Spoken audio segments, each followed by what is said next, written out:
Hi guys, welcome back to my channel. Last week we were talking about collaboration, and I had said that it was how to collaborate when in fact it was why you should collaborate. So there's a slight change in that. This is going to be part 2 of collaboration and how I collaborate. So without further ado, let's get started on this subject.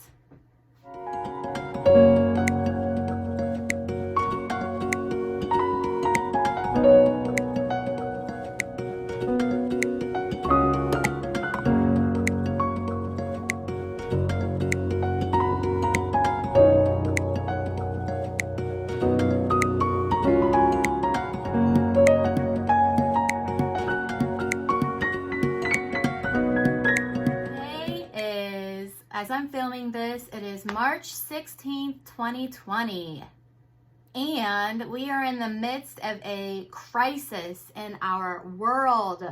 I would say state, but it goes further than that. This coronavirus has everyone scared. And to be honest, I don't even want to think about it. I just want to bury myself in writing and forget that it even exists. But it's kind of hard to do when we have social media everywhere. Anyways, like I said earlier, this is part 2 of collaboration. And I want to talk about the hows of it. I know I said last week that it was how, but it was more along the lines of why you should collaborate at least once in your writing career or art career, whichever that you choose to do. I want to say that there are 5 points that I wrote down, and I actually wrote them down on this paper so I wouldn't forget. Usually I wing my videos and I have it all up here in my head, much like I do my writing. But today I didn't want to forget anything because this is rather important. The how of collaboration also depends on the where everyone is. Maybe you collaborate with somebody across seas, overseas, or you collaborate with someone in another state, or maybe you collaborate with someone who doesn't live too far from you and you can meet up for coffee. That would be different. I personally have never collaborated with anyone that lived near or close by. And each time it has been a little bit different. I will say that the one that seems to mesh with me the most is how I'm going to tell you. And like I say in each one of my videos, there is not one particular way to do collaborations or to do any type of writing. This is just what I prefer, and it might give you some ideas when you do or if you do decide to collaborate. Number 1, I think the most important thing when your collaboration is the communication. Communication is key because it's very easy to misunderstand each other, and if you're not really clear with the other person or persons as to what is happening in the story or who is going to write what, it could be a gigantic mess, let me tell you. There have been times when the communication wasn't that clear with me and the other person, and we made a mistake or we messed up. But here's the thing, you've got to learn to give and take. You have to learn to be flexible. You can't be so staunch and so rigid that you won't bend, and if the other person makes a mistake, it's the end of the world and, oh, we don't work out together. You have to go in this with the mindset that you're willing to communicate and you're willing to let things go. The way I communicate is through text. I have done emails, I have done group chats where we discussed what was going to be written. When there are larger groups of people doing it, I think the best thing to do is have one of you kind of take charge and to have what I would say either Google Docs or a document, something that everyone uses to go by, a guideline per se of what is going to be written. If you're creating a world that is super, super important, that everyone have a handbook or a document or something to look on so that you know that you're all on the same page. FaceTime is good too. You can talk, you know, and if you can't FaceTime, you can Skype, phone calls. The gist of it is to have communication. It is imperative that you have communication because, like I said, without that communication, it's not going to come out right. One of you are going to be frustrated. One of you are going to phase out. You're going to throw in the towel. It's not a good combination. Communication is the number one thing. Number two, one of the things that I like to do in collaboration is to go back and forth. Even if there are a group of you and you take turns, say I start, and then I tell the next person that I'm done, and then they start their part, and they tell the next person that they're done, and they start their part. You get the picture. It's better that one do it at a time. Now, if you're having a collaborative where there are a ton of you, and you each have your own part to write, then you won't have to go back and forth.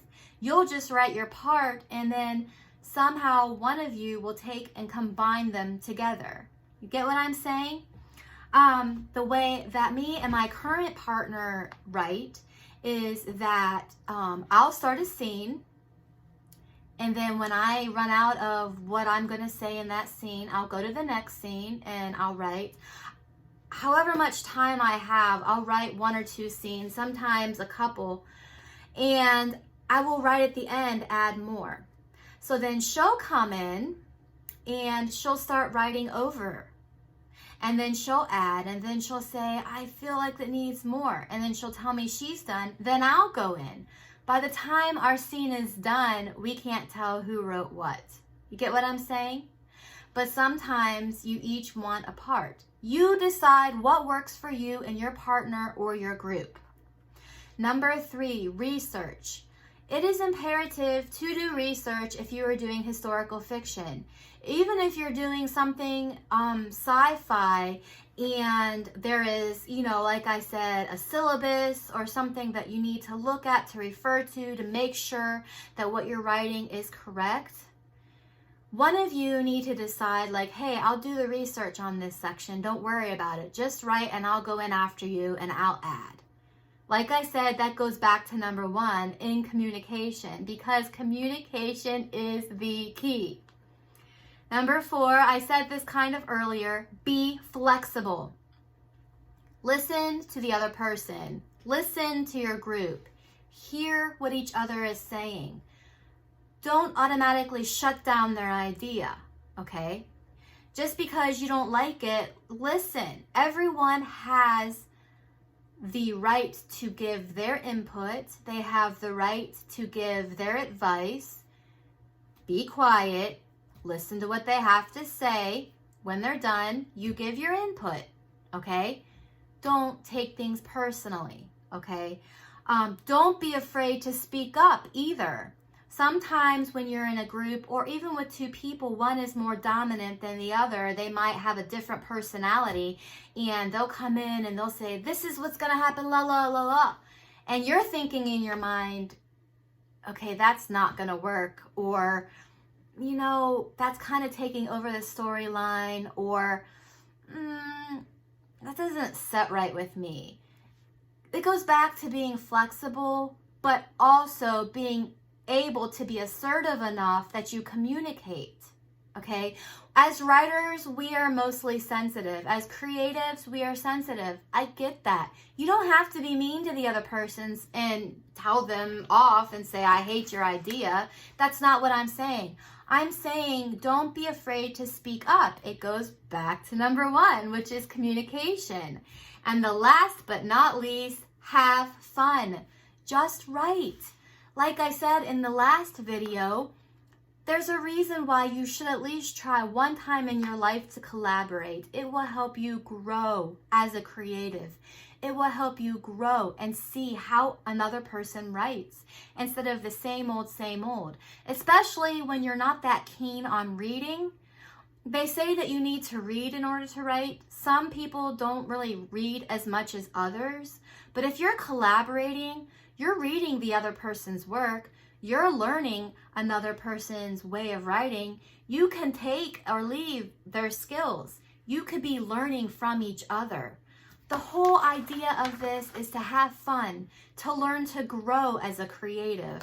And that's why I'm so passionate about this. I have to say that before I started any of this, I don't know, like I knew that I wrote, but I didn't share much of my work. I was kind of shy about it. I talked a long time ago, towards the beginning of my channel, about how this one lady, when I was 12 years old, told me that my writing was garbage and that I needed to just stick to poetry. And how as an 11, 12-year-old, I was devastated and I thought that I couldn't write. First of all, she was the editor at a magazine. Second of all, she was an adult and I was a child. I was in 6th grade. She could have looked at me and said, hey, keep working on this. You'll get better the more you do it. I have faith in you. So like at that age, I just shut down and said, I'm only a poet. I can only write poetry. And it wasn't really until I started collaborating that I started learning. I started learning how to do dialogue. I started learning how to build a world. I started learning how to develop characters. I started learning that you should research. Anyways, I'm not bitter or anything, but collaboration has taught me a lot. Yeah, you can go to school all you want. You can learn the ins and outs of writing, but until you learn or you sit with other people and you bounce ideas off of each other, I don't feel that you can really grow to your full potential. Again, that is just my opinion. It's not the be-all, end-all. It's not the rule. And like I said last week, in this time of crisis, I feel that we need to learn to not just think of ourselves, but of other people, of the less fortunate, of the elderly. We should be looking out for each other. And I tell you to keep on writing, but I'm just telling you now, just be kind.